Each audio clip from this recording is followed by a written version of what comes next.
से। राधे राधे महाराज जी। महाराज जी आपके चरणों में दंडवत प्रणाम। महाराज जी, वासना रहित होने का क्या मतलब है? शरीर की सारी इच्छा का क्षय हो जाना है, या जो हो रहा है उसको बदलने के लिए कोई इच्छा ना होना?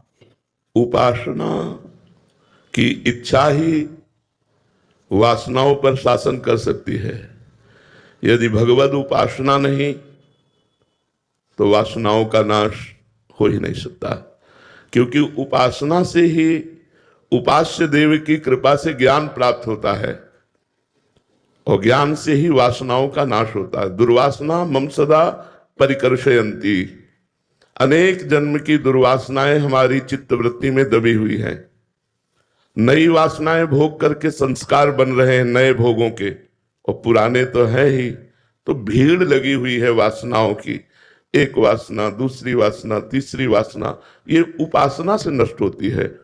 जब हम करुणा में युगल सरकार श्यामा श्याम या सियाराम या शिव पार्वती इनकी उपासना करते हैं तो उपासना से हमारी बुद्धि का मार्जन होता है, और मार्जन की हुई बुद्धि में विवेक ज्ञान प्रकट होता है।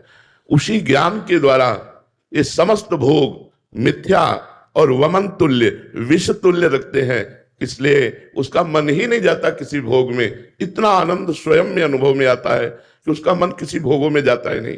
अभी आप सोच ही नहीं सकते कि वो आनंद कैसा होता है।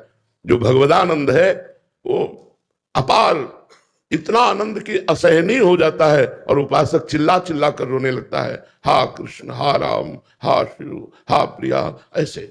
अब उसको वासनाएं, ब्रह्मादिक के भोग सब विषम लागता है। ब्रह्मादिक के भोग भी उसे विष के समान लगते हैं, फिर मनुष्य लोग के भोगों की तो बात क्या जाने। आप देखो, अभी केवल मनुष्य लोग की ही भोग की वासनाएं उठती हैं, और दबी हुई अन्य लोगों की भी है। जब हम साधना करते हैं तो अन्य लोगों की भोग वासनाएं सामने आने लगती हैं, उनका भी त्याग करे। फिर सिद्धि की वासनाएं आने लगती हैं, फिर सिद्धियों का त्याग करे, तब वो भगवान को प्राप्त होता है। इसलिए उपासना करो, बहुत चिंता मत करो, भगवान के आश्रित रहो, वही सारी वासनाओं का नाश कर देते हैं।